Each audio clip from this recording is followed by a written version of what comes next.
Me alegra Hola, mucho hola verte. Álvaro, gusto verte, Eh, como siempre. igualmente, claro. Bueno, primero voy a contar algo de lo que, de cómo es que Mónica llega a esta, a darnos esta charla. Lo cuento rápidamente. En 2007 yo celebré el quinto Mundaneum en la Universidad del Diseño y en el auditorio del Colegio Federado de Ingenieros y de Arquitectos, y lo había dedicado el tema que generé para esa reunión internacional, era repensando la arquitectura en las Américas, detrás de eso mi objetivo era invitar muchos latinoamericanos y menos estadounidenses y europeos y asiáticos y todo eso. Era a propósito, era atraer latinoamericanos que aunque somos de una región conectada, aquí solemos conocer muy poco de América Latina, incluso de América Central, que está todavía más cerca, ¿verdad? Y mucho, demasiado de Estados Unidos, Europa y Japón y otros lugares, ¿verdad? Y eso lo podemos entender fácilmente. Entonces, entre los invitados latinoamericanos, que me acuerdo eran como 17 y 18, entre los invitados habían dos que no eran latinoamericanos: Tom Main, de Morphosis, y el resto eran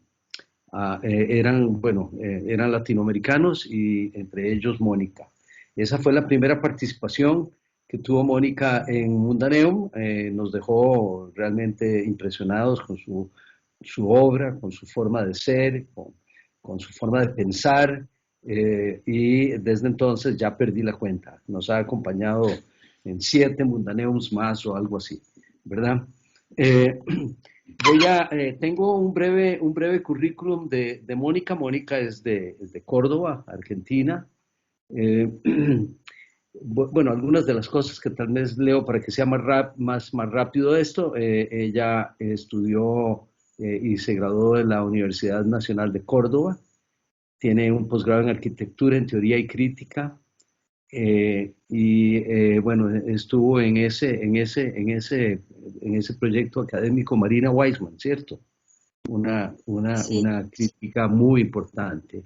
ella Eh, dirigía el Instituto de Historia de la Universidad Católica de Córdoba. exacto, sí. Y ella es socia de Bertolino Barrado. Carlos Barrado, su esposo, es el otro socio principal del estudio. Ellos trabajan juntos proyectos y obras de arquitectura, urbanismo y paisaje, y en otros temas de otro tipo. Mónica ha recibido una gran diversidad de premios. Se destacan entre estos el premio CONEX, un diploma al mérito 2012, Artes Visuales y Arquitectura, el premio en la octava Bienal Iberoamericana de Arquitectura y Urbanismo de 2010, y bueno, un sinnúmero de premios ahí.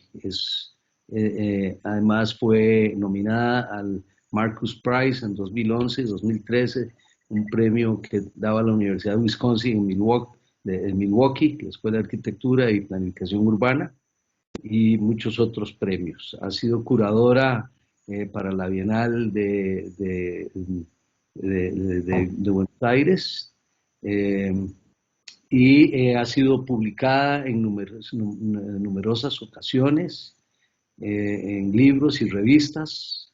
Ha escrito sobre el estudio y la obra Josep María Montaner, Zaida Muxi, César Nacelli, Fernando Díez, entre otros.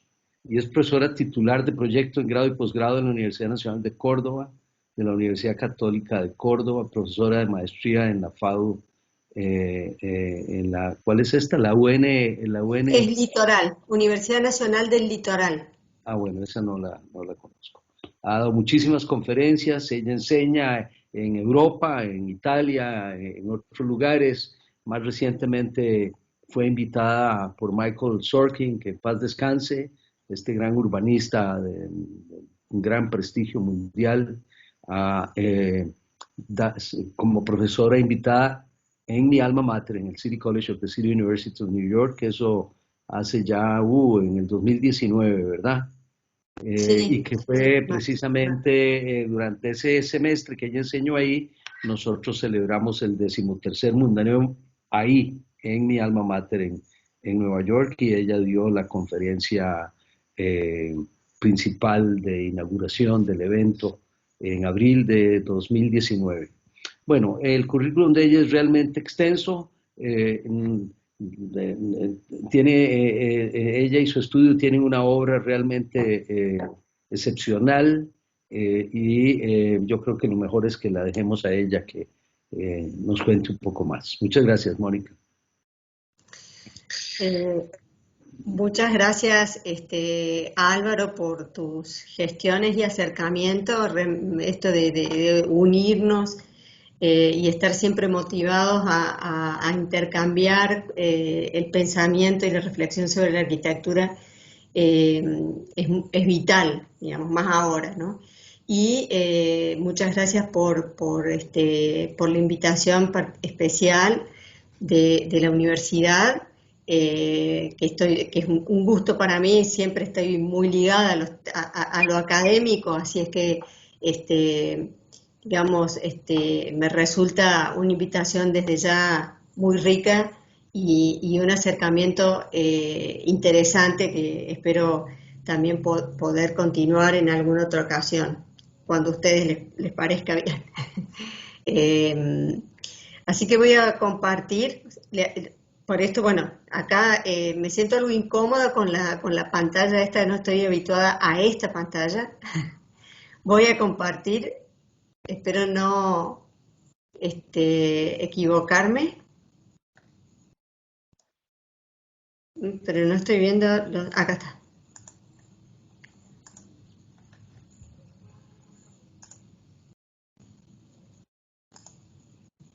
Ahí está, ¿se ve? No sé si se ve. Sí, sí se está viendo. Sí, se ve. Bueno, entonces, bueno, aprovecho a Luis Alberto que ha hecho el contacto de la invitación formal y la organización de esta conferencia, que en la que espero que en este ciclo entiendo que Álvaro está colaborando y que sin dudas participarán otros miembros de Mundanem seguramente.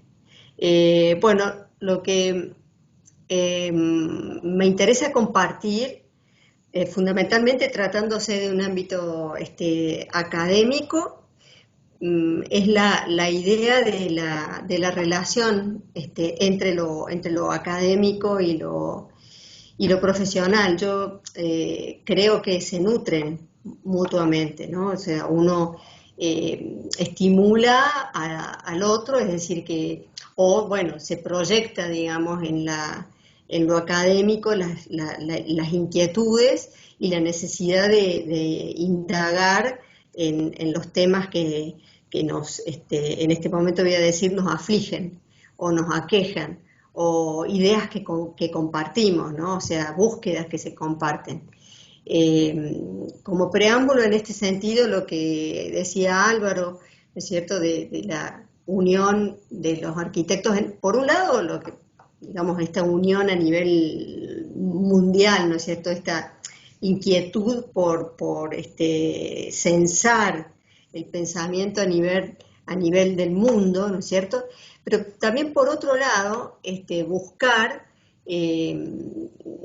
buscar el pensamiento y sondear, digamos, el pensamiento latinoamericano.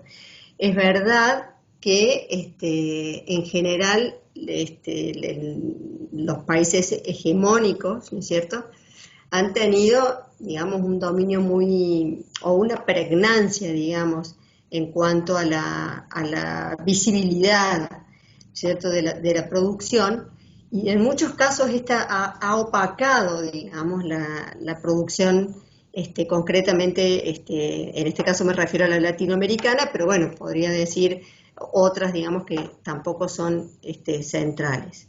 Entonces también ha habido una inquietud que yo personalmente comparto. La comparto desde esa posición de discusión, no de que no,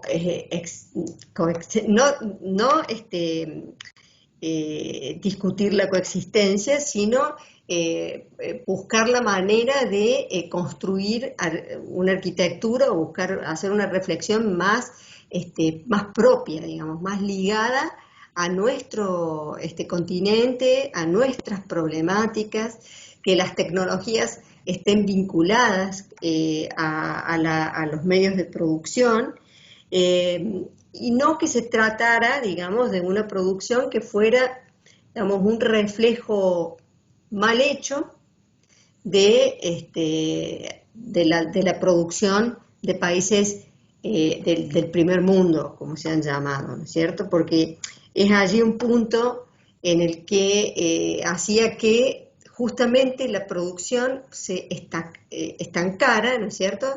Y que porque solo lo que se publicaba, por ejemplo, lo que lo hacía visible eran estos, digamos, paralelos entre la producción del primer mundo y la producción digamos, regional, digamos, o latinoamericana, pero, digamos, como si fuesen a veces ejemplos o reflejos, digamos, mal hechos o menos bien hechos, por así decir, de algo que debía de estar bien hecho. Entonces hemos vivido con ese espejismo.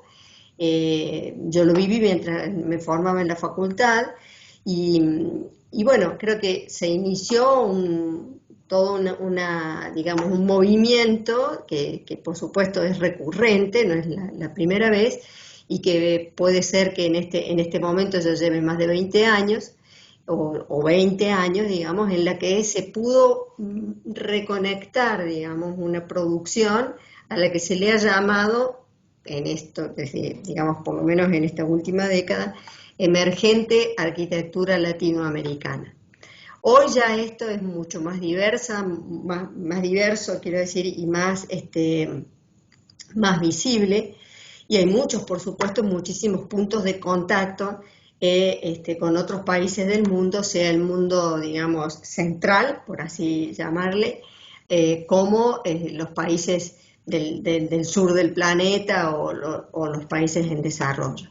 Por eso es que, bueno, se ha hecho un poco larga tal vez esta reflexión, me tengo que cuidar con el tiempo, pero quería, digamos, ubicar desde dónde, digamos, desde dónde voy a hablar, digamos, ¿no? Con esa inquietud. Y por ese motivo es que muestro este mapa con, digamos, con las ubicaciones de las distintas latitudes, ¿no es cierto?, a las que pertenecemos, digamos, como sudamericanos, y en esta inquietud de buscar una arquitectura más propia, ¿no?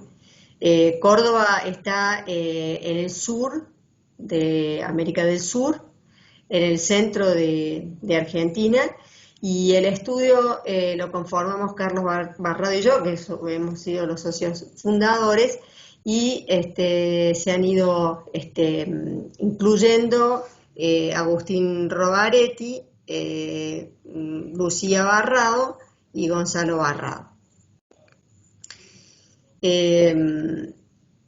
Esta búsqueda que les mencionaba, ¿no?, esta inquietud por encontrar una arquitectura situada, y como les mencionaba también, que no es nuevo, porque cuando estudiaba con Marina Weissman, que ella dirigía este instituto y el posgrado, que era un posgrado de tipo pluridisciplinar, ya se hablaba de regionalismo crítico. Kenneth Frampton hablaba de regionalismo crítico. No era la primera vez que se buscaba una mirada hacia eso. Luego se diluyó esta mirada, pero en nosotros, digamos, como estudio, siempre siguió esta inquietud por producir más ligado a nuestras posibilidades, ¿no?, por lo que explicaba anteriormente. Entonces el tema de las geografías de la cultura, de la pertenencia, de las situaciones de contexto que atraviesan la arquitectura son fundamentales.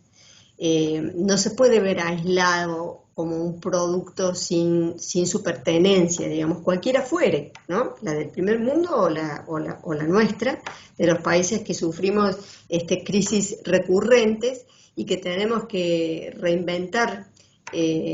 reinventarnos, digamos, permanentemente, ¿no? Y yo creo que la arquitectura es entonces un fenómeno, es producto de un fenómeno de tiempo, un tiempo, digamos, epocal, o sea, hoy estamos atravesados por una situación completamente distópica y atípica como la pandemia, pero también un tiempo del decurso de la cultura, ¿no? En la que uno puede ubicar los distintos tendencias del pensamiento, ¿no? Por otro lado, es un fenómeno de lugar, por lo mismo que estaba mencionando, es decir, que está atravesado por todos los aspectos del lugar concreto, o sea, aspectos geográfico-territoriales, ¿no es cierto?, como aspectos de contexto sociopolítico, económico y cultural. Y al mismo tiempo es un fenómeno individual, porque hay una decisión personal, digamos, que compartida en casos, ¿no es cierto?, cuando hablo del estudio, pero que, bueno, que acerca a ciertas inquietudes personales, por así decirlo, tal vez por ahí algunas obsesiones que en mi caso me han ocupado algún tiempo.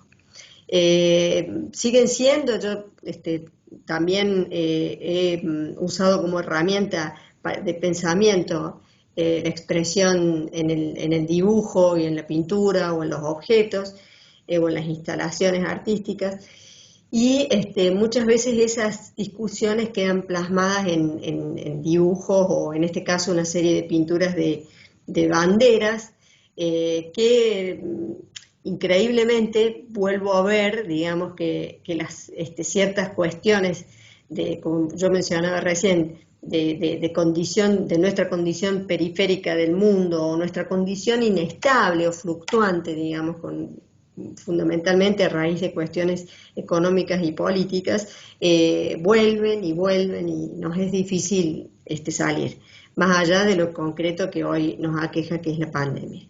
Entonces siempre hay referencias a esta condición de pertenencia a un territorio que sufre de esto.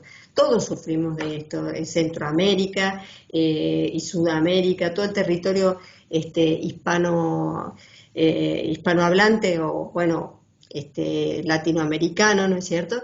Y con sus diversidades y con sus particularidades, ¿no? También me interesa, digamos, profundizar concretamente en la percepción, digamos, como una herramienta de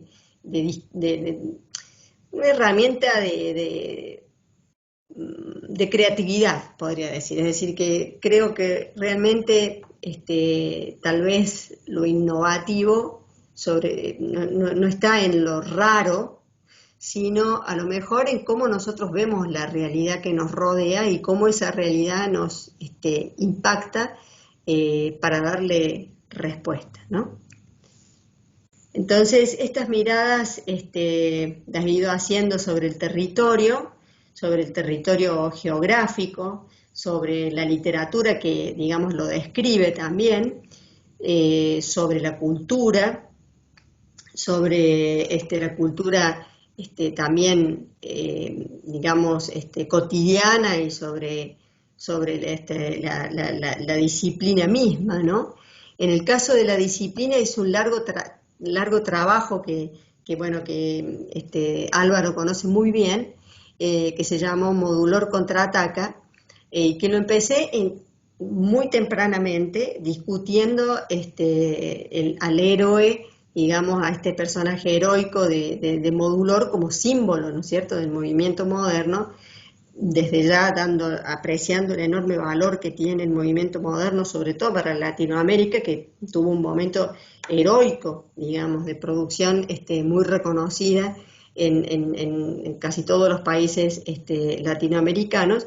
Se conoce muy bien la obra, digamos, del movimiento moderno en Brasil, en Chile, en Venezuela, en Colombia, en Argentina, en Uruguay.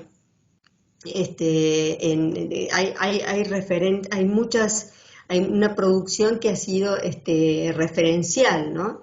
Y que, por cierto, sigue teniendo un enorme valor. No obstante, digamos, y independientemente de eso, la discusión venía a raíz de la necesidad de volver a ver, digamos, el movimiento moderno y volver a verlo, pero desde ciertas discusiones, es decir, de una situación, desde una perspectiva menos positivista y menos prístina como se presentaba, ¿no?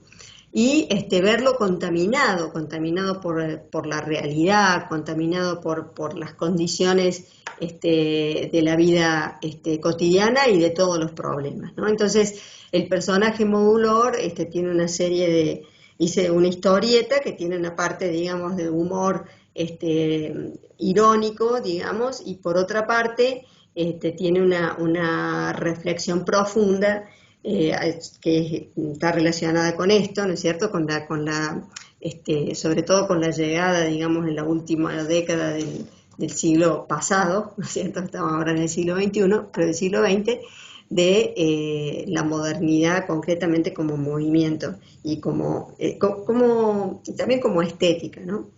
Y también un pensamiento respecto de la posición de la mujer, que por supuesto también hubo un mundaneum de la mujer en la arquitectura o arquitectura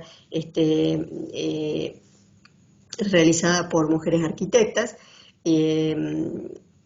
y que por supuesto a medida que ha ido pasando el tiempo se va profundizando más, se va comprendiendo más esta discusión. También discusiones en la ciencia, etcétera. La mirada sobre la cultura, como les mencionaba anteriormente, lo que es cotidiano, ¿no? Y que es tan obra de arte como las obras de arte culto, ¿no es cierto? Bueno, no me voy a detener tanto, las voy a mostrar más rápidamente para ir más a la obra. Y también, bueno, estas reflexiones han sido, como yo les mencionaba, he hecho algunos objetos, pequeñas esculturitas, etcétera, que me servían para pensar, ¿no? Y a veces esto, por ejemplo, de la extinción, que yo me imaginaba la extinción de las vacas, pero no me imaginaba la extinción humana. Y hoy pienso que tal vez, merece un capítulo también esto, ¿no? Sí pensaba que los arqueólogos del futuro siempre pensaba cómo encontrarían los testimonios de nuestra época, ¿no? Y eso, por eso decía al principio que también es un fenómeno individual, porque de alguna manera esto que está vinculado, esta reflexión, a la producción, digamos, de lo teórico práctico que es la producción de arquitectura, ¿no? Porque la arquitectura es parte de la cultura, ¿no? Es un producto cultural. Y en el caso, en estas reflexiones han tenido que ver, por supuesto, cosas que van pasando incluso a lo académico, como, digamos, el extractivismo en nuestros territorios, el impacto de esto en las ciudades, luego en el territorio, en la ciudad, en el ambiente. Yo doy proyecto arquitectónico y urbano. Ay, no sé qué pasó, que se hace. Sí, doy proyecto arquitectónico y urbano y siempre busco que se vea, digamos, la condición sistémica, ¿no es cierto? La condición sistémica de la arquitectura, no la arquitectura como objeto, que por cierto hay un desarrollo específico con sus escalas y con sus variables, pero siempre sabiendo que pertenece a un sistema, digamos, al sistema de la ciudad y la ciudad al territorio, es decir, que el impacto es mayor, ¿no? Está vinculado a los espacios que lo los rodean. Algo ha pasado que no las puedo pasar desde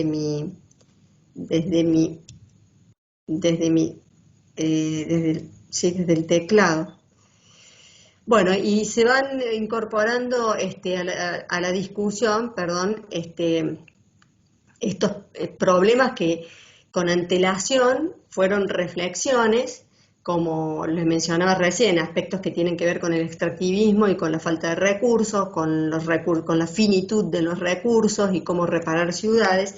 Y estos son temas tanto que forman parte de reflexiones, tanto profesionales, digamos, dentro del estudio, como que pasan también al ámbito académico, como inquietud, es decir, como estudio.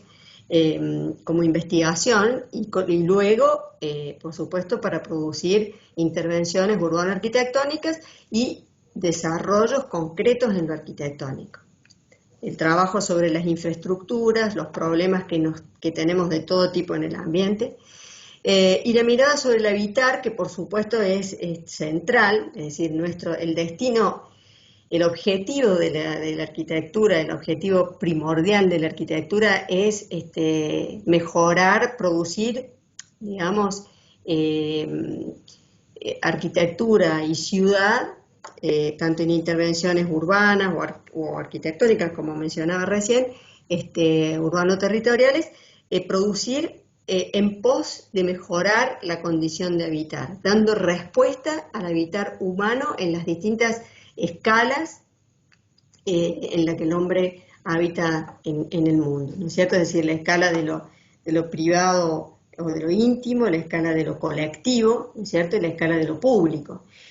Hoy precisamente lo que está amenazado es este contacto social, que es lo que hace que produzcamos cultura, porque es la interacción cultural la que nos permite producir cultura, de la cual la arquitectura forma parte. Y espero que esta condición de pandemia no termine por diluir la ciudad. En muchos casos se ha hablado de la dilución de la ciudad. Por cierto que las personas, los grandes urbanistas, como lamentamos muchísimo la ausencia de Michael Sorkin, sin duda comparte esto, Jorge Pérez Jaramillo en Colombia, es decir, todos los que trabajan o los otros referentes en Barcelona también, es decir, donde hay un aprecio por la ciudad. Aprecio, me lo refiero en el sentido de la convicción de que la ciudad como producto cultural es el lugar de la interacción por excelencia, y es precisamente desde esa interacción que nosotros podemos resolver los problemas que hoy se nos presentan, no dispersándonos por el territorio, sino resolviendo los problemas de la ciudad. Bueno, son distintas intervenciones, algunas en este caso que fue un workshop que hicimos con un muy querido amigo chileno, miembro de Red Sur, de la que formo parte y que hemos creado hace 15 años, una intervención para revelar espacios públicos en la ciudad de Córdoba, espacios que están abandonados. Esto, digamos, tiene que ver con la pandemia, todos hemos hecho pan en la pandemia, y también tiene que ver, esto en particular, que es una imagen de la cátedra de un muy querido arquitecto amigo, Esteban Bondone, que el aprendizaje se da de distintas maneras. Esto es lo que sus estudiantes de arquitectura de primer año hicieron en marzo de este año que pasó, y que cada uno estaba en su casa, ¿no? Y la pandemia, que hoy tengo que mencionarla, nos ha revelado los problemas con más nitidez, los problemas que ya veíamos, ¿no es cierto? Es decir, el hacinamiento en muchas de nuestras ciudades y la imposibilidad de cumplir lo que precisamente la pandemia estaba demandando, es decir, que es distanciamiento, pero hay hacinamiento, ¿no? Entonces se vuelven a producir una serie de contradicciones y de paradojas, que nos viven acompañando precisamente bueno, que se han presentado en todas las ciudades, ¿no? O sea, aún en ciudades del primer mundo, pero que en nuestras ciudades y en nuestros territorios es más dramático. Porque hay gran parte de la población que no tiene viviendas o que vive hacinado y por supuesto mucho trabajo informal. Entonces, bueno, las reflexiones, como ven, van abarcando desde digamos, la escala de la ciudad, la escala de la arquitectura, la escala planetaria, y cómo impactan, digamos, cómo esto va impactando en la cultura, cómo luego la cultura impacta también, la política, digamos, impacta en el territorio por los, digamos, va reconfigurando, es decir, las dispersiones, las guerras, las crisis, hoy la pandemia, la inseguridad, todo esto se va reflejando. Se va reflejando, acusando, digamos, las marcas, las huellas en el territorio, digamos, y en la ciudad. Entonces vemos la ciudad con espacios, por ejemplo, por inseguridad o por seguridad, es decir, por inseguridad concreta, por violencia, por robos, asaltos, etcétera, que se han incrementado. Hay la necesidad de barrios o áreas cerradas, es decir, fronteras internas dentro de la ciudad. Por otra parte, por seguridad, por la pandemia, también estuvimos todos guardados dentro y ha habido un enorme control. Entonces, hay muchos aspectos que nosotros necesitamos estudiar, digamos, como profesionales y como académicos, porque estos devienen en problemas que tenemos que resolver. La ciudad con fronteras internas no va a ser una ciudad segura, va a ser una ciudad que va a profundizar los problemas de inseguridad. Han aumentado espantosamente en este tiempo de pandemia los femicidios, por ejemplo, y también los asaltos, robos, etcétera. Entonces, es un problema que necesitamos resolver multidisciplinarmente.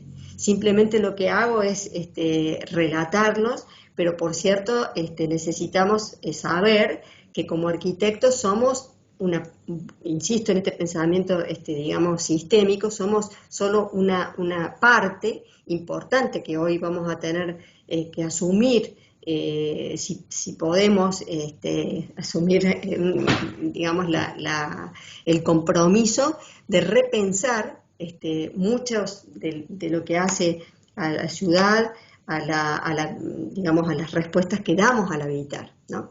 Bueno, estos dibujos siguen siendo dibujos del fin del milenio, ¿no? En que imaginaba el problema de la basura, la necesidad de estar de crear mundos, de usar máscaras, es decir, que yo creo que en las reflexiones uno de alguna manera se adelanta a problemas, ¿no es cierto? No quiere decir que tenga la solución para los problemas, pero sí que la reflexión, digamos, lleva a visualizar problemas. Y el proceso de la arquitectura, que comparte en esto con el arte, ¿no es cierto?, tiene esta capacidad, ¿no?, o esta necesidad de anticiparse, ¿no? Porque justamente el proyecto es eso, anticipación. Y la mayoría de las veces, y sobre todo en nuestros países, nos vemos obligados a actuar en la emergencia, ¿no es cierto?, en la urgencia, sin un background, digamos. O si lo hay, de todas maneras no están las herramientas. Entonces, pensar es digamos, nuestra obligación, ¿no? Desde la universidad y como profesionales. Bueno, esto ya les mencionaba desde el proceso de diseño, que forman parte, se mezcla todo y tiene que ver lo individual y lo cultural, lo del lugar. Y voy a pasar a esto ha sido digamos, como un marco conceptual que necesito extenderlo para que se comprenda el sentido de la obra y sobre todo tratándose de la universidad. Nosotros hemos trabajado mucho en espacios públicos. En la década del 90 trabajamos en un plan para la ciudad de Córdoba, rescatando espacios públicos, pequeños espacios públicos que integraron un sistema, se hicieron ciclovías, se trabajó con muy bajo presupuesto, tratando de revertir principalmente los espacios abandonados o que eran basurales espontáneos, o basurales dentro de lo que nosotros llamamos villas, ¿no? Villas de emergencia o viviendas sociales, que son de mejor calidad, por supuesto, para mejorar los espacios públicos y la condición del habitar colectivo. También en otras ciudades más pequeñas del interior provincial hemos intervenido en forma, sea más global, digamos con una estrategia global y con intervenciones puntuales de equipamientos. Y siempre buscando materiales que estuvieran al alcance económico, ¿no es cierto? Es decir, trocando, como hacen muchas veces los municipios pequeños, ¿no es cierto?, mano de obra algunos materiales. Entonces muchas veces se dispone de un tipo de material, otras veces se dispone de un tipo de material y mano de obra, y otras veces se dispone de otros materiales y mano de obra. Lo que no tenemos nunca es high-tech, siempre es low-tech. Entonces eso también que hay que tenerlo presente para no intentar hacer una obra high-tech que después la vamos a tener que resolver con low-tech, y allí es donde se produce ese desfasaje. Bueno, esta pasarela que forma parte, digamos, de estas intervenciones en esta ciudad que se llama Las Varillas, es una pasarela que se pensó como repetitiva para cruzar un canal que regula el agua de las napas, y la pensamos como un canasto, ¿no?, en metal, con estas barandas, o canasto, digamos, que hace baranda y fondo, ¿no es cierto?, con hierro de obra doblado. Y también la hemos utilizado en otras obras, por ejemplo, la que veíamos recién, que no voy a hablar de esta, pero sí en esta que fue la Casa del Estudiante, para conmemorar los 100 años de la reforma universitaria de la Universidad Nacional de Córdoba. La Universidad Nacional de Córdoba es una universidad, no sé si es la tercera en Latinoamérica, y tuvo mucha, digamos, visibilidad, primero, bueno, como lugar, digamos, ¿no es cierto?, donde se estudiaba primero abogacía, que es lo que se estudiaba en Córdoba. Por eso se llama Córdoba la Docta, eran doctores en abogacía y después medicina, bueno, y así sucesivamente se fue diversificando las diversas disciplinas, ¿no? Y en el 18 impulsó la reforma universitaria, que luego también pasó a toda Latinoamérica. Bueno, en esta oportunidad, esto es un pequeño pabellón, también pensado como un espacio público, resuelto completamente en metal, también por la necesidad de una rápida ejecución, y que alberga precisamente es pequeño, ¿no?, que alberga espacios de reunión y de trabajo para la Federación de Estudiantes.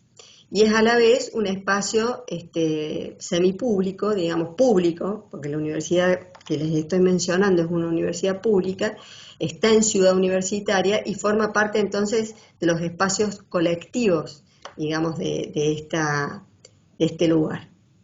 Entonces se pensó que este espacio, a ver si, yo tengo un pequeño video, no sé si se va a poder ver, pero pensábamos que este espacio bajo, de la planta baja, que es esta planta libre, que tiene un apoyo principal, que es una caja que se ve acá negra, que está pensada como un pizarrón, y este espacio como una plaza semicubierta, donde pueden darse distintos tipos de actividades, entre ellas también la actividad de enseñar y aprender, ¿no? Y acá arriba están estos espacios que les mencionaba, y está envuelto completamente con esta técnica, por llamarle, de el hierro doblado, el hierro de obra doblado. No sé si se verá el video. Si ustedes me dicen si se ve o no. Sí, sí se Solo ve. para que, bueno, es solo para que se vea el sentido de esta obra, que es pequeña, y que está vinculada a esa búsqueda del material que tenemos a la mano, o sea, y al mismo tiempo vinculada al espacio público.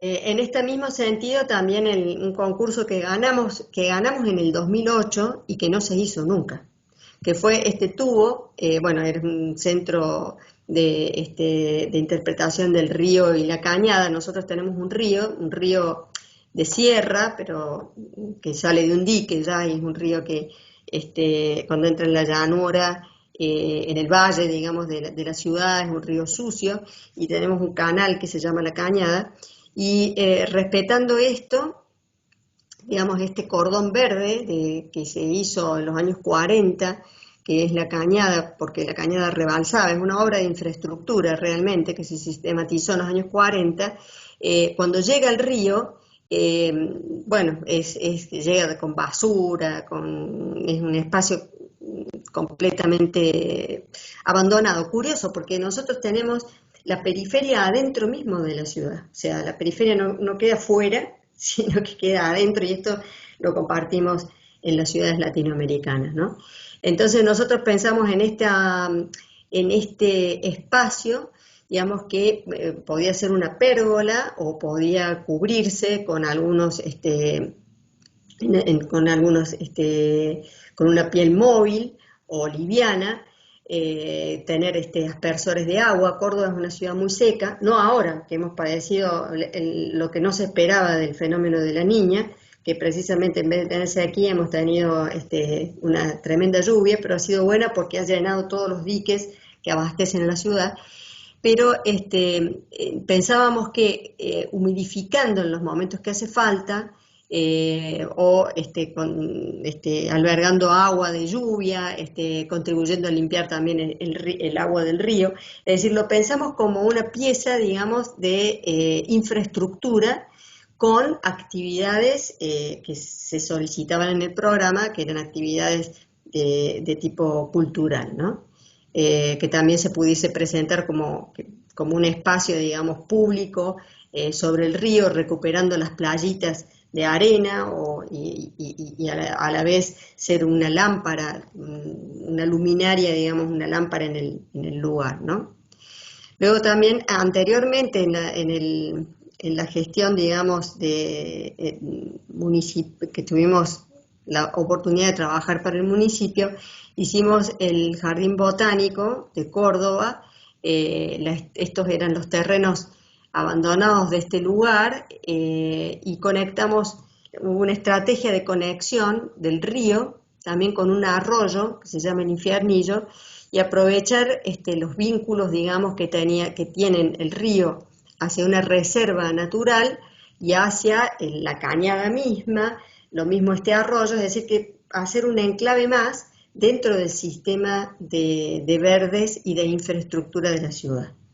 Así surgió la idea del Jardín Botánico como parte de este sistema, ¿no? Y de la que forma parte también la Universidad Libre del Ambiente.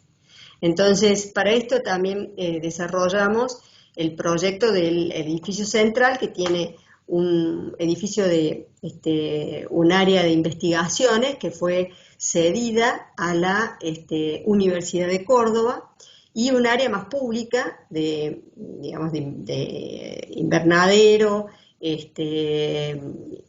salas de exposición y por supuesto parques, ¿no? Y lo que pensamos es que justamente acudir esto fue un quiebre respecto de lo que en ese momento se estaba haciendo. El proyecto es de 1996 y nosotros pensamos que justamente no queríamos hacer una arquitectura internacional, entre comillas, porque no podíamos responder con el high-tech. Había un boom de esa arquitectura high-tech y nosotros creíamos que era una gran mentira. Entonces apelamos a la memoria de las manos, digamos, a la memoria del uso de los materiales que históricamente o tradicionalmente se habían usado y para la que había mejor mano de obra, aun cuando sabemos que tenemos muy mala mano de obra. Entonces, la manera de poder manejar todo esto era justamente apelar a los medios, digamos, de producción más típicos de nuestra región, como son los muros de piedra y el hormigón, en este caso de tablas, que también iba a ayudar, por ser una obra, digamos, pública y de que iban a intervenir distintas cuadrillas y que no íbamos a poder hacer una dirección técnica como de la obra privada, entendíamos que había que utilizar una estrategia constructiva en la que pudiese asumirse el error como parte de la estética. Es decir, si una tabla está más levantada que la otra, digamos, la textura del hormigón se sigue viendo bien, ¿no? Hay mucha tradición en eso en nuestros países, ¿no es cierto? Y bueno, el invernáculo resuelto como un galpón, digamos, me refiero a la tecnología, como un galpón, digamos, de estructura metálica y vidrio. Y también apelar a los espacios, por ejemplo, si no había dinero, nosotros dijimos, si no hay dinero, no es que vamos a poner un piso más barato, no le vamos a poner piso. Y si no hay dinero, no vamos a poner una carpintería más barata, no le vamos a poner carpintería. Entonces, las decisiones eran gruesas, eran decisiones de tipo estructural o decisiones de tipo espacial y morfológicas que estaban ligadas a la estructura, ¿no? Bueno, estas son imágenes de esto. Me da gusto que ahora que ha cumplido 21 años, porque fue inaugurado en el 99, en abril del 99, está por cumplir 21 años creo, ¿no? Si no me equivoco. Bueno, ahora se están celebrando a causa de la pandemia los matrimonios, digamos, digamos, civiles, se celebran allí, ¿no? Es uno de los lugares, o sea, el jardín botánico, el parque, etcétera. Y es muy usado. Y otra de las cosas que tenemos que pensar en nuestros países es que la falta de mantenimiento, o sea, nosotros, este edificio ha pasado sin mantenimiento hasta ahora, o sea, realmente ha tenido cero mantenimiento. Entonces, a veces nos equivocamos con elegir materiales que cuesta mantener, ¿no?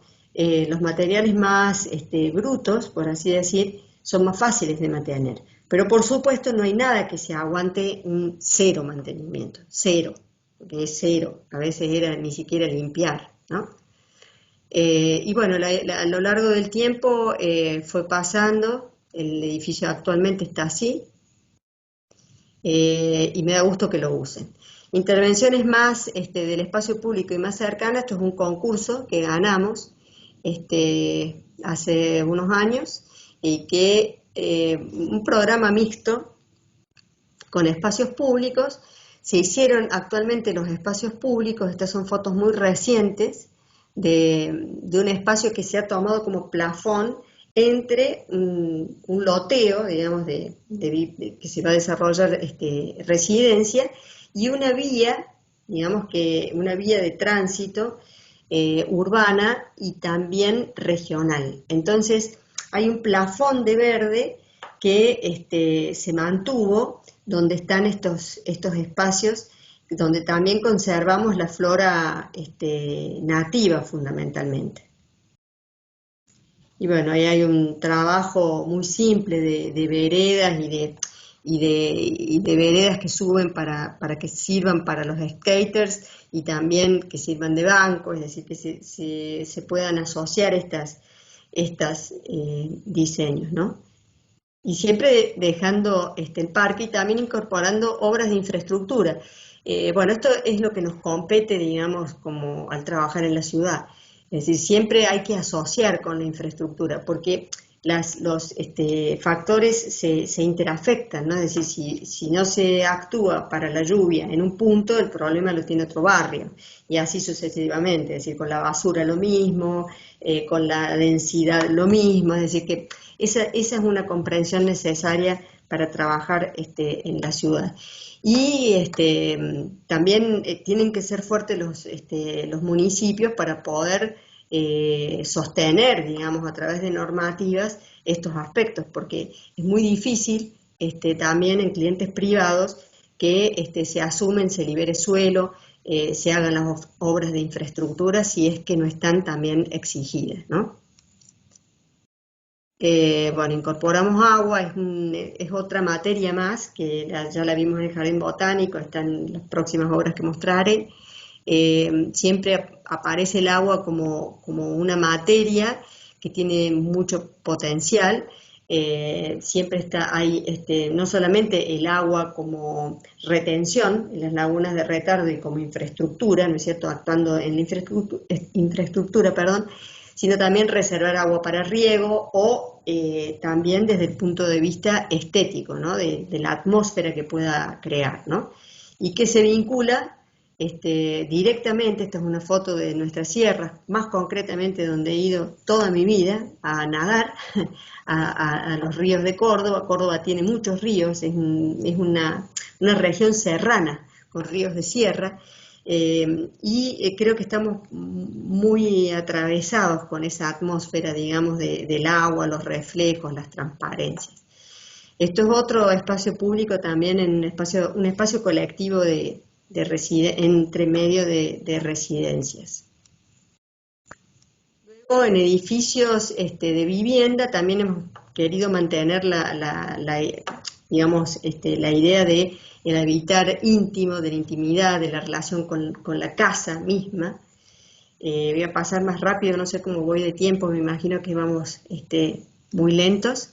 Pero siempre está esta idea de operar con las escalas diferentes con las que nos ha tocado trabajar, sea en la vivienda individual o colectiva, buscando de dar respuestas diferentes, ¿no? Yo lo que acabo de mostrar es algo que, aún siendo vivienda colectiva, tratando de preservar aspectos que mantiene, digamos, de lo íntimo, digamos, del espacio íntimo, mantener balcones, terrazas, que yo creo que hoy mismo en la pandemia ha sido el grave problema. Digamos, acá hay una población estudiantil en Córdoba muy, muy grande y la mayoría vive en departamentos muy pequeños, que la especulación ha hecho que no tengan, por supuesto, ni medio centímetro más de lo que la especulación económica indica, y no tienen balcones. Y la verdad es que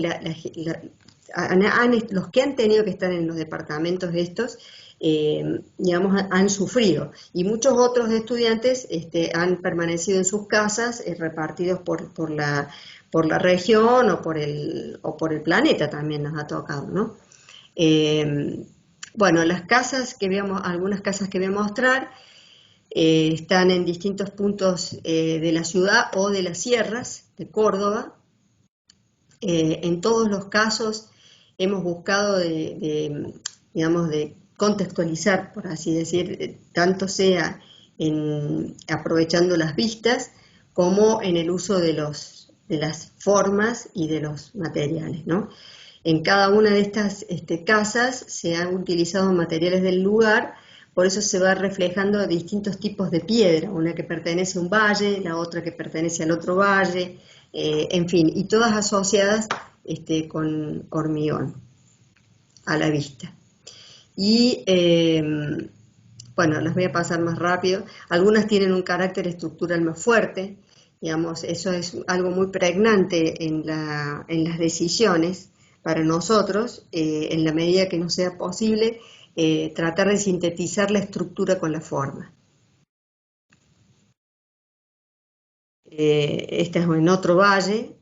Hemos probado distintos tipos de uso de la piedra, sea como la veíamos antes, que es la piedra pirca, creo que todos nuestros países la tienen, o la piedra, digamos, utilizada con encofrado. Anteriormente mostraba también una casa en la que utilizamos en el mismo encofrado trozos, fragmentos de ladrillo y material de demolición, ¿no? Y la estructura es fuerte también porque nosotros tenemos sismos. Los más fuertes son hacia la cordillera, pero nosotros tenemos un grado importante de sismo. Entonces siempre la estructura es algo significativo para ver. Y la decisión de que esté invertida, que también lo utilizamos en el jardín botánico, o que la fachada sea una viga, tienen que ver también con este pensamiento vinculado a la estructura resistente, ¿no?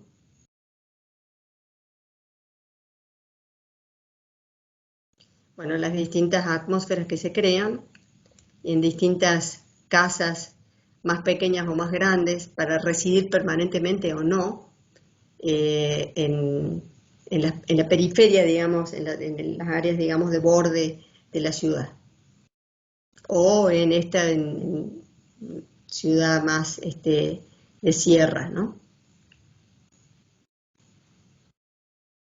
Esta que es en Altagracia.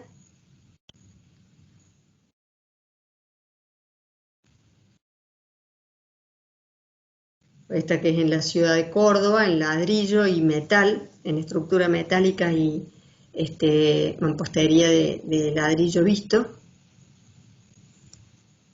Que también Córdoba es una ciudad muy ladrillera. Esta casa que tiene planta central, y también de nuevo se repite la idea de la estructura invertida para liberar de las vigas en el interior, ¿no? del espacio. Aquí está la piedra utilizada como encofrada, ¿no? Encofrada con el hormigón y la armadura interna del antisísmico. Esta es una casa en San Juan, que el grado sísmico es mucho mayor y que se está empezando actualmente. Por último, me quedan estas obras en las sierras de Córdoba. De nuevo, siempre hay esto de que yo decía, la mirada y la percepción, ¿no? La percepción de las atmósferas, tanto de los problemas como de las atmósferas y de las materias. Hicimos una serie de trabajos en este sector de las sierras para un sindicato de gasolineros. Hicimos una propuesta paisajística que se nos pidió, se nos solicitó, y un desarrollo de distintos programas. Generalmente eran programas, como se suelen llamar, menores, ¿no? Depósitos, cocheras. También hicimos, a veces eran, digamos, las caballerizas, y que nos iban entusiasmando porque íbamos comprendiendo cada vez más el lugar, ¿no? Y poníamos en práctica, bueno, todo esto que yo decía de los fósiles. Acá en particular este es un lugar donde dicen que hay ovnis, ¿no? No sé si me vuelvo un segundito. Acá hay un cerro, se llama Cerro Uritorco, y que hacen convenciones, ¿no? Convenciones de ovni, no me sale la palabra, omnivología, no sé, no me sale, pero hay reuniones, digamos, porque es una zona que se la entiende energética, ¿no? ¿Cómo se llama en Estados Unidos? Hay un sitio muy, muy conocido, Álvaro debe recordar tal vez. Bueno, entonces, se dice que aquí, bueno, hay ondas extraterrestres, etc. Entonces nosotros pensamos que dejando fósiles nuevos, podíamos dejar un código cifrado por si alguno venía y quería ver qué hacía nuestra cultura, ¿no? Y ahí entran a jugar los fósiles, que de todas maneras son marcas en una viga en este caso. Y de nuevo, bueno, estas son las que les mencionaba, estos programas menores como cocheras o galerías, en donde vamos utilizando las técnicas, digamos, propias del lugar, las pircas, estos techos que dejan pasar la vegetación nativa, el uso de caña, de madera, o en este caso, en esta obra, el reuso de materiales. Estos muros están hechos con la piedra del lugar y reusando todo el material de demolición que estaba en ese sitio específicamente. Entonces encoframos, hicimos los muros y el resto, bueno, también con materiales estos son los galpones, se llamarían acá, y las oficinas técnicas que son estas, en donde acá albergan digamos, tienen los depósitos, digamos, de materiales, y acá el área de trabajo, ¿no? Bueno, esta misma reja también, bueno, el trabajo de los techos, o lo que les mencionaba de los fósiles, es decir, dejar huellas, tanto sea de lo cultural como de lo natural, ¿no? Acá se ve más que el uso de los materiales acá. También en esto, bueno, son lo que nosotros llamamos quinchos, que son los lugares para comer asado, pero un quincho no es de paja, o sea, puede ser de paja o no. Entonces hicimos estas galerías, digamos, que se usan en el área, digamos, de la cubierta también, porque están en contracota, me imagino se dirá igual, y que son para comer asado o reunirse, digamos, utilizar este lugar de sierra, de este lugar que les comento que es de un sindicato, ¿no? Entonces hay gente que va a pasar el día. Acá se ve. Y también hicimos una granja educativa. Todo esto ya preexistía.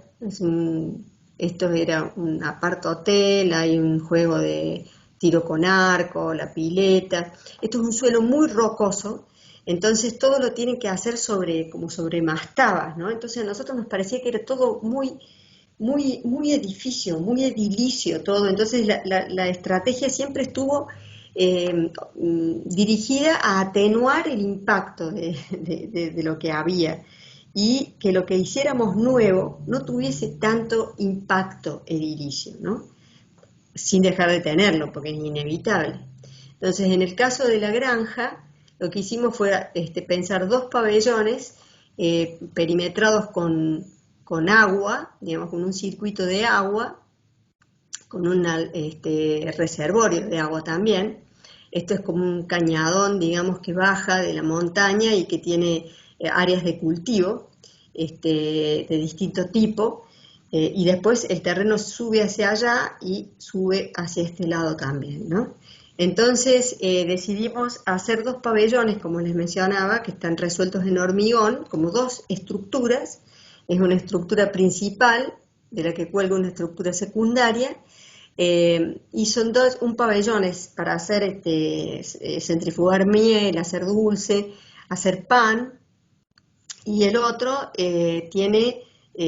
alberga, digamos, animales de granja, ¿no? Acá hay un pequeño desnivel, entonces que es donde están los animales de granja, no tiene suelo, digamos, el suelo es la tierra, y es más como el arquetipo pabellón, digamos, que se despega del suelo, ¿no? Y la estructura, en todos los casos, permite que los árboles que existían allí, los árboles nativos, talas breas o este tipo de árboles de la vegetación fundamentalmente xerófila, atravesaran, digamos, la estructura, ¿no? Y después esta obsesión, como les mencionaba, obsesión por ciertas partituras musicales que ya aparecían en la otra obra de los depósitos, y esta obsesión también por la estructura, ¿no? Cómo generar algo muy simple, que es solamente una estructura, pero que la estructura tenga visibilidad y pueda generar calidades al entrelazarse con lo natural, ¿no? De nuevo apelamos a esto invertido, y también a combinar, ¿no? Digamos, lo abstracto, puro, tal vez académico, racional, y lo vernáculo, ¿no? Con el adobe, y en los palos a pique, por ejemplo, con el que hicimos todo el perímetro, ¿no? Y acá, como ven, este perímetro de agua que tiene distintos niveles, entonces el agua cae. Y acá es muy lindo porque van las escuelas en distintos momentos. Ahora yo creo que se ha usado más justamente por el tema del distanciamiento, de la pandemia y de la necesidad de estar en espacios abiertos. Entonces el lugar también está impregnado del olor del pan, del sonido del agua, de las manifestaciones de los animalitos de granja, también de los olores de los animalitos de granja. Y bueno, y también que el detalle, como pasaba en las otras obras, en el Jardín Botánico, bueno, estudiar el detalle grueso, digamos, el detalle que permite resolver lo grueso, digamos, no un detalle high-tech, sino un detalle, digamos, que esté vinculado al funcionamiento estructural, y bueno, asociar a eso la luz y sombra, los espacios abiertos con los espacios de luz, o sea, el dramatismo que puede ofrecer eso, al compararse, por ejemplo, lo natural, la estructura de lo natural con la estructura de lo artificial, entre comillas. Acá haciendo pan. Bueno, estas son fotos de video, por eso se ven así. Me gusta cuando se ve esto, ¿no? Esta estructura, así que se ve el dramatismo de la luz y de la sombra, y que es una estructura abstracta, en contrapunto con esta otra estructura, como les decía, del palo cortado a pique para cercarlo, porque hay que cercarlo, porque como hay animales, no se pueden meter los niños si no están con la maestra, con el maestro, con los educadores, ¿no? Vuelve mi oveja Dolly, y esta inquietud que nosotros decíamos, bueno, no hacemos arquitectura minimalista, sino tal vez animalista, más animal que minimal. Y bueno, y como les mencionaba, el aporte de estos, del agua como materia misma, ¿no?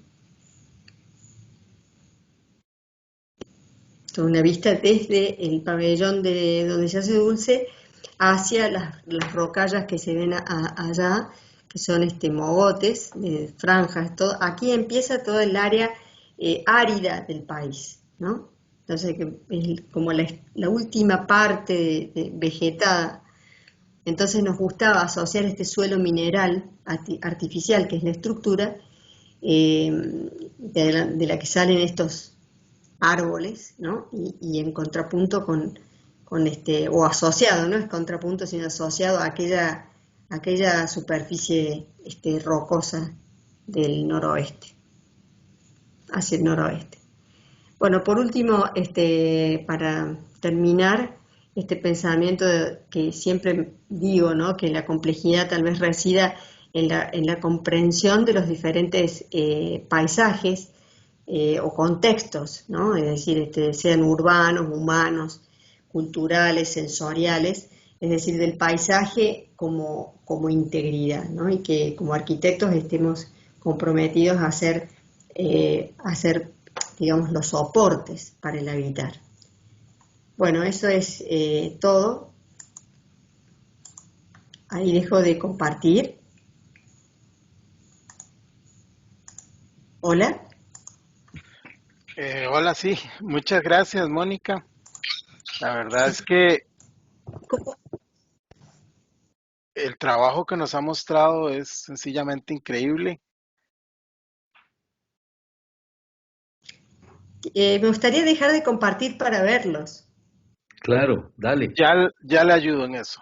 Sí, pero no estaría. Ahí está, ahí me apareció. Ahí está. Pero no me deja. A ver, acá está. Ahora sí, ahí está. Ahí está. ¿Está bien o sigue viendo? No, ya, ahora sí, la estamos Ah, viendo a usted. bueno. Yo quería verlos, no sabía si existían o no, porque esto una vez nos ha pasado este año dando clases u otras conferencias también. No sé si la gente está o no. Bueno, mira, llegó un momento en que hubo 94 personas, lo cual es, 95 incluso. bueno, eso no lo vi yo. Vi 94 en un momento y eso es realmente algo excepcional para nosotros. La escuela es una escuela muy pequeña, ahora tendrá que 120 estudiantes, más o menos, creo, ¿verdad? Más o menos por ahí. Creo que llegó como a 200, pero con la pandemia y eso se ha, Claro. se ha reducido.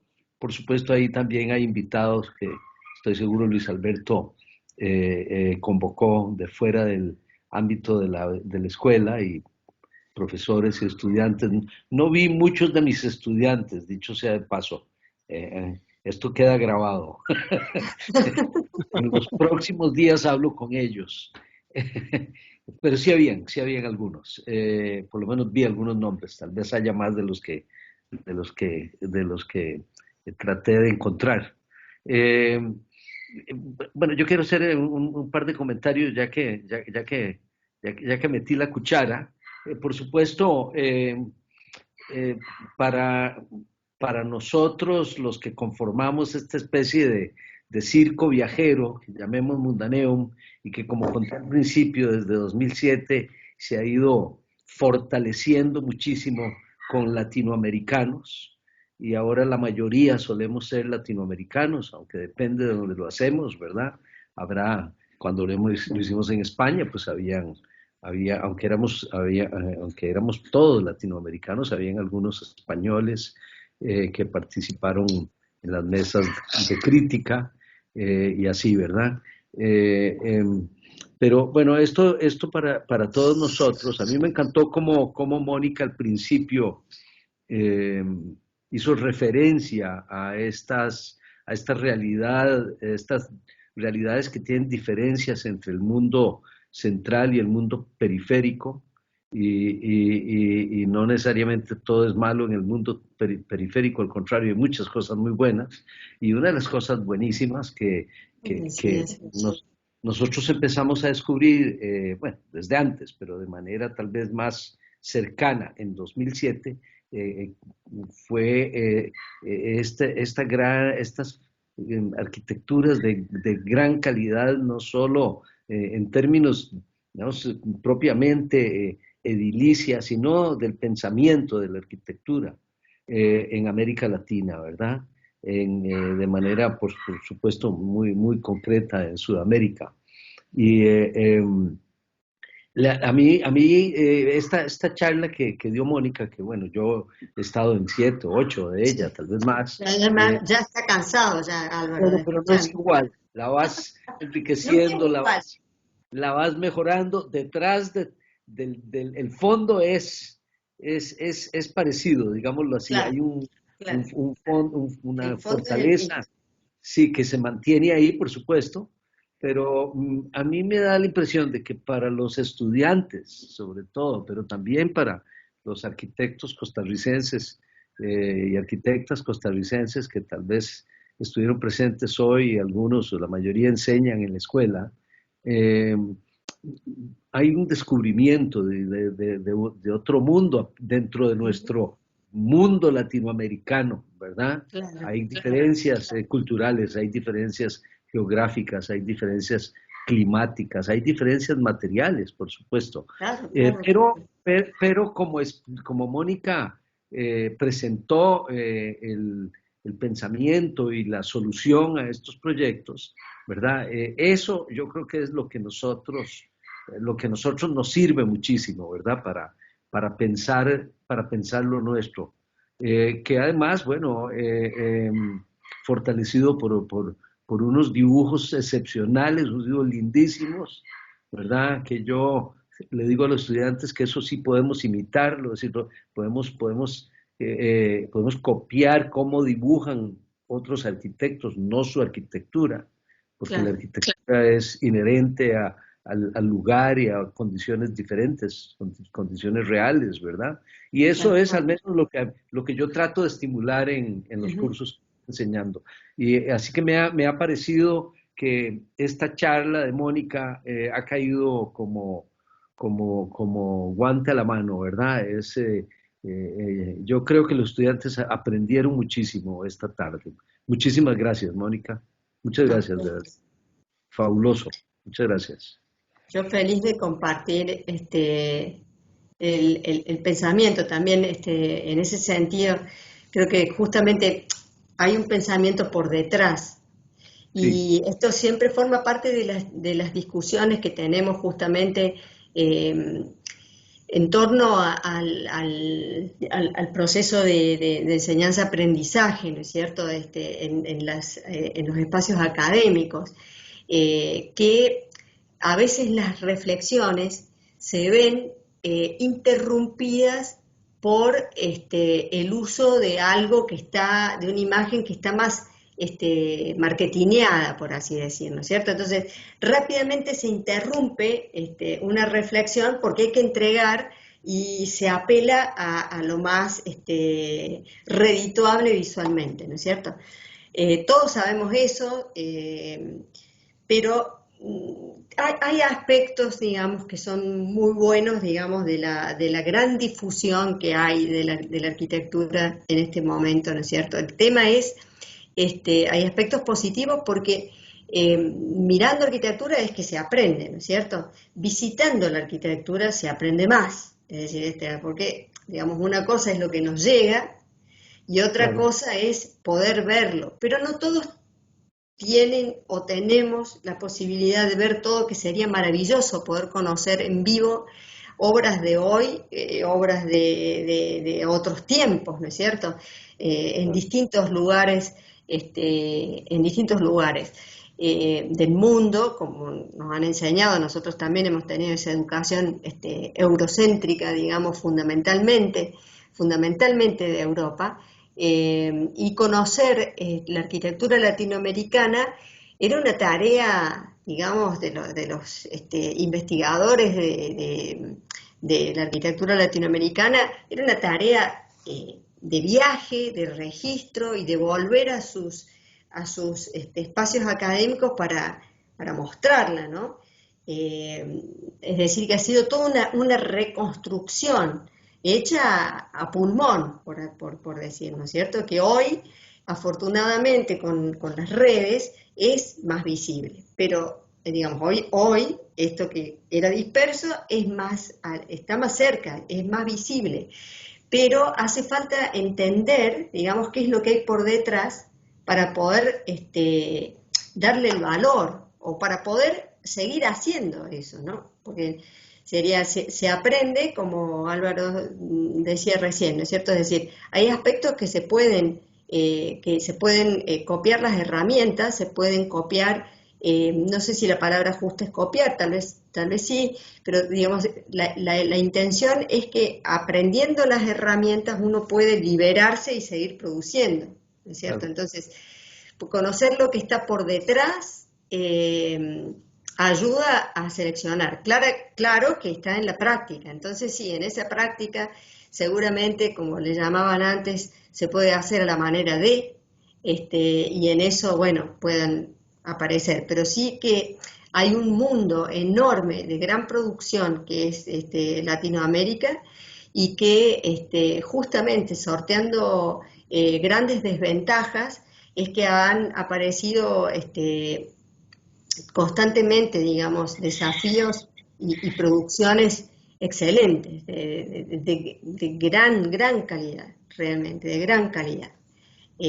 Por supuesto, uno tiene que mirar su propio mundo, ¿no es cierto? Y como decía Álvaro, Costa Rica es un contexto particular en sus climas, en las tecnologías a las que puede acceder. Argentina por un lado, Chile por el otro, es decir, nosotros, aun cuando sea el cono sur, por ejemplo, nos sentimos más cercanos por supuesto, a la producción, ¿no es cierto?, del Perú, perdón, del cono sur sería Uruguay, Chile, Argentina, ¿no es cierto? Pero con Chile nosotros tenemos diferencias de materiales, por ejemplo, de acceso a determinadas tecnologías, ¿no? Más parecido tenemos la producción a la producción rioplatense, por ejemplo, de Uruguay y el Río de la Plata, Buenos Aires, y también Córdoba, ¿no? hay como un cierto hermanamiento.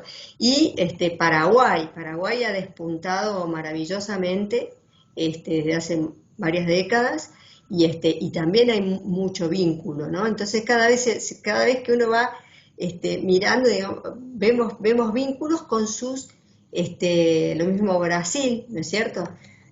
Nosotros tenemos un vínculo muy grande con Brasil, Paraguay, Chile, Uruguay, Perú, Colombia se ha ido integrando también, Ecuador ahora más, pero digamos estos vínculos se han ido construyendo y siempre, como mencionabas, Álvaro, entendiendo que hay diversidad de las propias culturas que lo integran, porque hay identidades más complejas. Y la identidad de algunos países es más compleja que la de otros. Las tecnologías son distintas, los medios, el acceso, digamos, de los medios de producción pueden ser, en algunos pueden variar, ¿no? Entonces, esa es la riqueza, ¿no? De lo que nos hermana son las crisis, digamos, la gran informalidad, digamos, de una población, gran parte de la población que necesita, que sigue necesitando mejor calidad de su hábitat, ¿no? A enormes carencias, ¿no? Enormes desigualdades también. Entonces, nosotros tenemos que contribuir a eso, ¿no? En la medida que nos sea posible, digamos, entonces el medio académico, digamos, es una herramienta para contribuir a eso, es un instrumento importantísimo para digamos, poder extender y trabajar juntos, ¿no? O sea, reflexionar juntos, con los mismos estudiantes me refiero, ¿no? Hola, buenas noches. Hola. Es más una pregunta personal. Para lograr esos diseños tan empáticos con el usuario, tanto en este modelo universitario como en el de la granja, ¿qué esquema personal hace usted o se formula usted misma al proyectar un lugar? Es decir, ¿cómo logra esa empatía humana con el usuario diseño? Esa es una tarea difícil, ¿no? Porque, sobre todo es una tarea muy difícil, ¿no? O sea, la verdad que has dado como has metido el dedo en la llaga, por así decir, ¿no? Que se dice. En algunos casos, digamos, uno puede hacerlo, explicando, mostrando los dibujos, mostrando las maquetas, mostrando ahora renders, animaciones, que también hay mucho digamos, que pueden acercar mucho a la posible realidad, ¿no es cierto?, de un proyecto. Mucho más que los dibujos, que son un poco más abstractos, ¿no es cierto? Entonces, aún así, muchas veces para el ojo no entrenado, ¿no es cierto?, que es lo que vos preguntás, es difícil de comprender. Y para nosotros es fácil, porque si lo estamos viendo, una planta, acá está, acá dice, acá está el árbol, acá está la piedra, o acá está la casa, o acá está el espacio, y es difícil de transmitir, ¿no? O sea, pero las herramientas ayudan mucho a eso. Y la convicción de uno, es decir, cómo uno puede transmitir esa convicción, ¿no? Imagínate que cuesta mucho, aún en los municipios, decir, bueno, pero es que esto tiene que ser una infraestructura, no puede no ser una infraestructura también, no puede no haber un espacio público. Y cuesta, ¿no? Aún en la gente que aparentemente está ligada a la profesión. Y en los que no están ligados a la profesión, ¿no es cierto?, los clientes, como vos mencionabas recién, ¿no es cierto?, que encargan en general, son clientes que encargan una casa o otros, digamos, más por concurso, ¿no es cierto?, un emprendimiento. Es realmente difícil transmitir y convencer. Y siempre uno se queda como con una cosa de decir, bueno, es que a ver, tengo que estar ahí todo el tiempo para explicar y a veces por supuesto que es algo que uno va y viene y en muchos casos por ahí no se logra. Es una realidad. Es tan difícil que no se logra. Y uno dice, pero si saldría, es decir, si económicamente sería lo mismo hacerlo bien que hacerlo mal, por ejemplo, cuando hablamos de algunas cuestiones funcionales, por ejemplo, o de algunas cuestiones que implicarían mayor gasto de material, por ejemplo. No sé, por ahí hay algunas cosas que siguen siendo difíciles, ¿no? En general insisto, lo que hacemos es tratar de leer lo más posible la realidad que nos toca responder en todos los planos, ¿no? En todas las variables, y a veces nos vemos muy constreñidos también, ¿no? Muy limitados, ¿no? Y hay momentos en que esa limitación es liberadora y otros momentos que esa limitación es asfixiante. Es así, porque a veces uno en la limitación encuentra la salida, ¿no? Cuando la limitación es clara, por ejemplo, tenemos una limitación de presupuesto. Muy bien. Entonces, es claro eso. Ahora, si tenemos una limitación de que le gusta una cosa, le gusta la otra, y es una cuestión de que se va para un lado, de que no está muy seguro de lo que quiere, de lo que no quiere, ahí es más una nebulosa, ¿no es cierto? Ahora, en los temas que competen, digamos, a la ciudad, bueno, ahí nos compromete estudiar en profundidad lo que tenemos que hacer y trabajar colaborativamente, es decir, porque la ciudad es más de interacciones, ¿no es cierto? Hay varias disciplinas que trabajan. Bueno, eso. Muy bien. ¿Alguna otra cosa, Alejandro? No, de mi parte estoy bien. Muchas gracias. Listo, gracias. Andrés Baltodano. Hola, profe, buenas noches, ¿me escucha? Sí, Sí, sí. sí. Bueno, buenas noches, Mónica. Sí, yo tengo una pequeña consulta. Por ejemplo, a la hora que nosotros diseñamos, normalmente se usa un concepto, ¿verdad? Y me gustaría saber, por ejemplo, a la hora que uno usa el concepto, me imagino que bueno, yo siempre pienso, ¿verdad? Como en qué tipo de materiales voy a escoger digamos, a la hora de diseñar, basándome en el concepto que elegí. Y por ejemplo, creo que fue la casa de estudiantes que usted puso de ejemplo anteriormente, que en ella usted creo que quitaron algunos materiales porque eran muy caros, creo, Sí, en vez de así poner un es. poco más baratos, ¿verdad? O sea, los quitó Sí, del todo. sí. Digamos, a la hora de hacer eso, ¿no le fue como difícil replantear el concepto? Siento yo, no sé. Sí, mira, me parece muy bien lo que apuntás, ¿no es cierto? Primero hay un concepto, ¿no?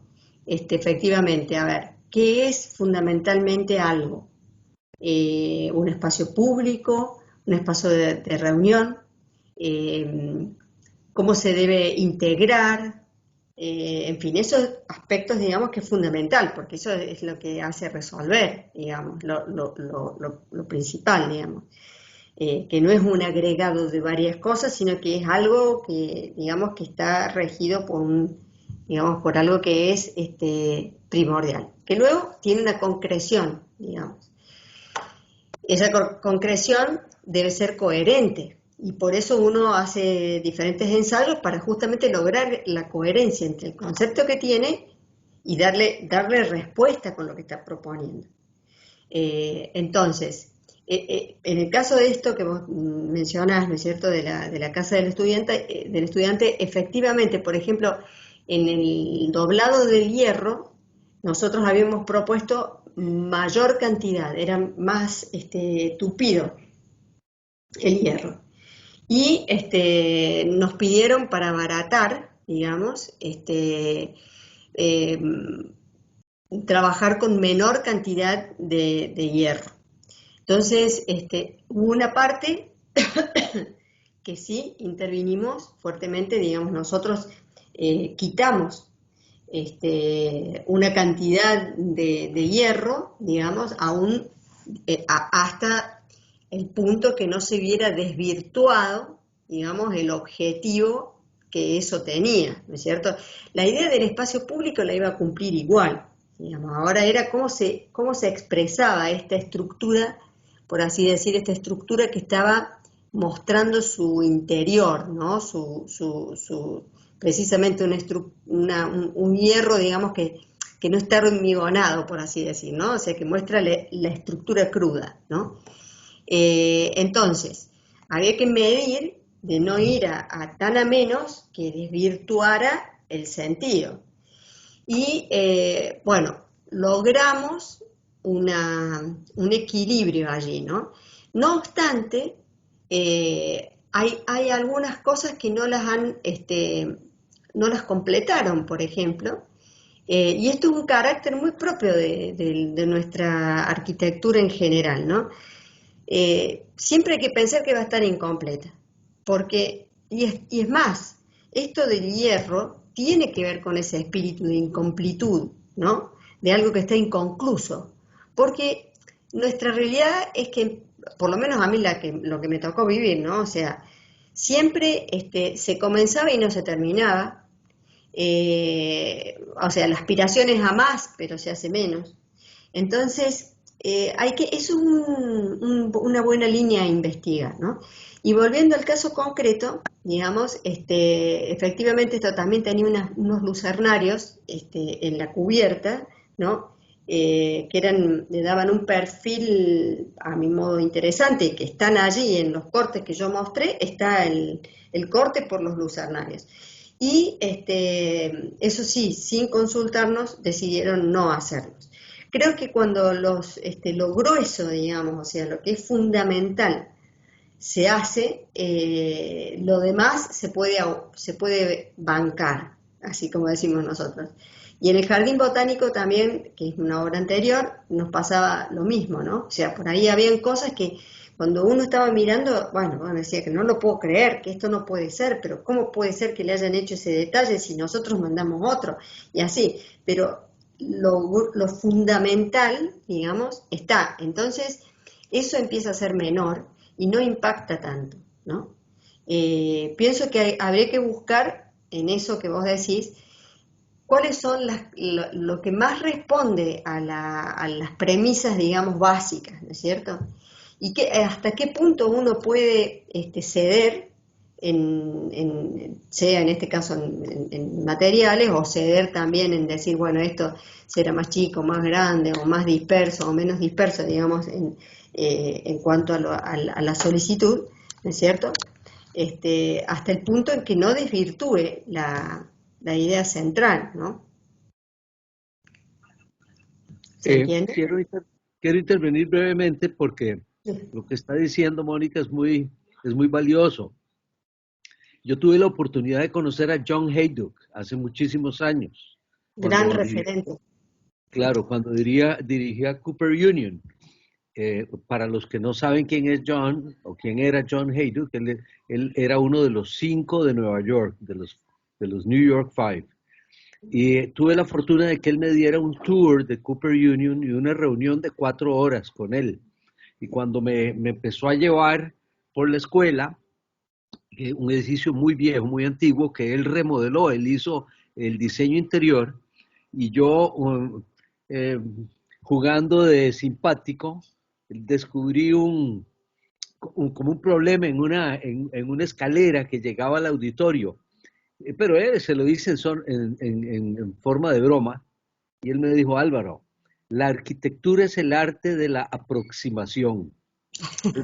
Es decir, no busquemos la perfección, ¿sí? Claro. Es imposible. Y en nuestro medio latinoamericano, y en el nuestro centroamericano, y en Costa Rica particularmente, mucho menos. Entonces, es eso que me dijo John Haydock, lo tengo ahí grabado y guardado. Qué bien, qué bien. La arquitectura es el arte de la aproximación. Y eso es que era en Nueva York y en Cooper Union. Claro. Imaginen nosotros. Claro, eso no habilita que uno haga cualquier cosa, sino que, No, por como supuesto. decía, claro, es decir, bueno, a ver, ¿qué es digamos, hasta dónde se puede ceder, digamos, o hasta dónde se puede admitir un error, ¿no es cierto? Por supuesto que si hay un error estructural, bueno, estamos en el horno, como decimos nosotros, está en el horno. Porque también el proceso de obra es, digamos, también muy, muy complicado en nuestros países, en todos lados, pero cuando hay empresas importantes que, digamos, tienen mucho respaldo, el problema se achica. En cambio, cuando, digamos, las empresas son pequeñas o cuando son albañiles, digamos, como estas casas que yo he mostrado, ¿no es cierto?, que son grupos de albañiles, o esa obra pública que eran tres operarios, ¿no? O sea, esos puentes, digamos, y equipamientos, eran tres operarios. O sea, la cosa se complica porque vos tenés que estar ahí todo el tiempo, ¿no? Entonces, bueno, primero lo que decía Álvaro completa muy bien lo que estabas preguntando, ¿no? O sea, creo que si lo decía alguien de New York, nosotros tenemos que apuntar a eso. O sea, lo principal, digamos, uno tiene que como que circunscribirse a lo medular. Y incluso me lo pregunto a mí misma, ¿no? O sea, cuando estoy trabajando, digo, a ver, ¿qué es lo central? A ver, qué le podemos quitar a esto sin que pierda su esencia, digamos, en cuanto a lo que uno quiere hacer, ¿no? Y que cree que va a dar respuesta, ¿no? Después, bueno, también es ir y verificarlo, ¿no es cierto? Verificar si realmente va a dar esa respuesta o no, en fin. Pero, digamos, volviendo al punto, es buscar aquello que es lo fundamental. Y no tanto lo que pueda llegar a ser suprimido o aleatorio, digamos que, bueno, si está bien, mejor, si está mejor, pero bueno, si no está, no va a pasar nada, ¿no? O no va a pasar tanto, porque para uno siempre pasa, ¿no? O sea, siempre se lamenta uno. Sí, claro. Siempre, claro, pero... Hay una pregunta más de María Zumbado. Uh-huh. Buenas noches. Buenas Hola. noches. Primero que todo, bueno, quiero agradecer que pues nos dio esta charla, ¿verdad? Que está muy interesante. Y un placer, un placer. Muchas gracias. Venga. Mi pregunta sería, ¿qué consejo le puede dar pues a todos nosotros como estudiantes en cuanto a futura parte laboral? ¿Qué consejo nos puede dar? Primero que nada hay que tener trabajo. Y hay que buscar el trabajo, ¿no?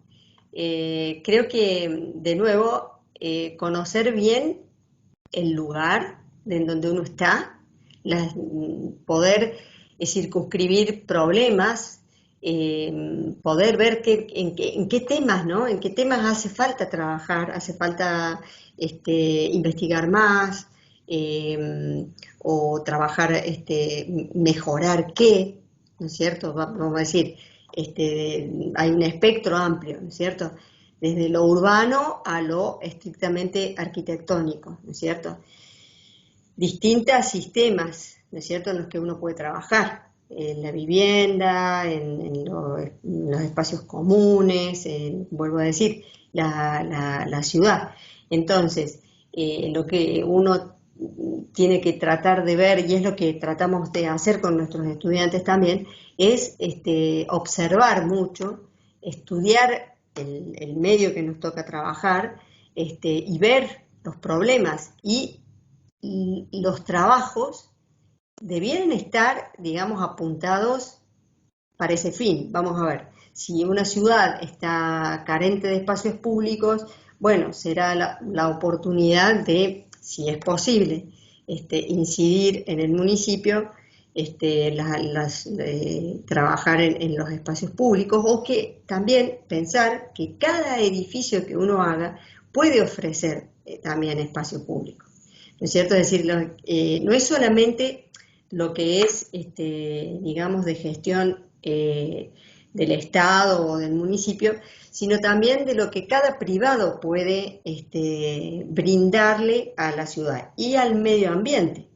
Es decir, hay también contribuciones al medio ambiente, es decir, menor huella ambiental, mejores resoluciones en el campo, digamos, de la vivienda, hoy, o de la vivienda, de las escuelas, de cualquier espacio. Entonces, hoy más que nunca, digamos, con este problema que nos atraviesa a todos, y que se están replanteando muchas cosas, ¿no es cierto? Se están verificando muchos desaciertos y se están necesitando muchos aciertos también, ¿no? Entonces, de nuevo hay que estudiar, digamos, cuáles son las necesidades emergentes, y de qué manera se puede, tanto de lo privado como desde lo público, contribuir, ¿no?, a esas necesidades.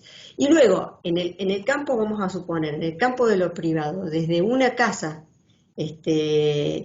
a un edificio, ¿no es cierto?, se puede contribuir siempre con calidad cualquiera sea su forma, ¿no?, con una calidad de buen uso de los espacios, que esté en relación al clima en donde está trabajando, donde se trabaja, que respete las normas, digamos, de habitabilidad y que ofrezca a la par, digamos, la belleza, porque eso forma parte del bienestar. Pienso que eso, ¿no? Eso es fundamental. Y que saber que uno también tiene que buscar el trabajo, ¿no? O sea, no es que te llega, sino que también se busca. Excelente. Como sabemos que ya en Córdoba son las 11 de la noche, Sí, es tarde. vamos a ir cortando. Una pregunta rápida.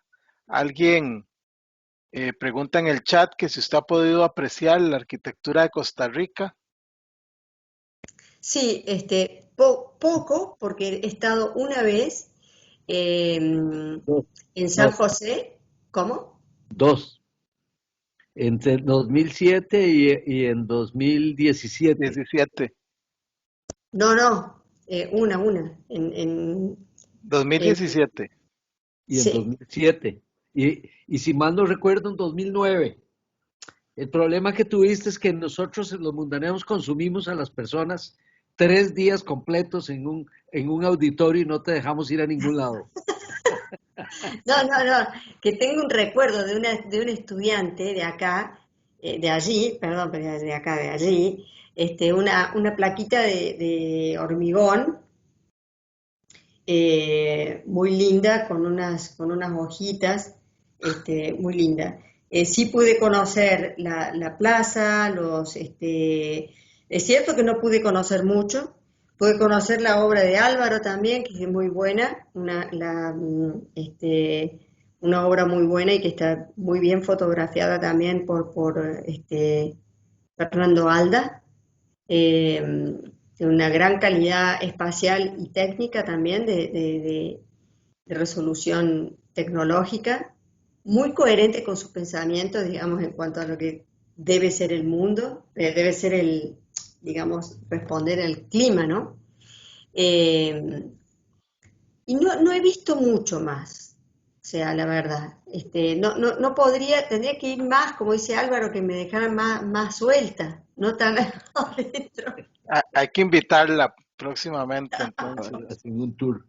Encantada, sí, encantada. Sé que Costa Rica es un lugar privilegiado, ¿no? Realmente, un oasis en muchos aspectos. Muchas gracias. Y muchas gracias por la charla, Mónica, y a todos los asistentes. Bueno, muchas gracias a ustedes por haberme invitado. Muchas gracias a Álvaro por siempre estar preocupado por conectar y poder contribuir a la educación. Ojalá que la escuela funcione bien la verdad es que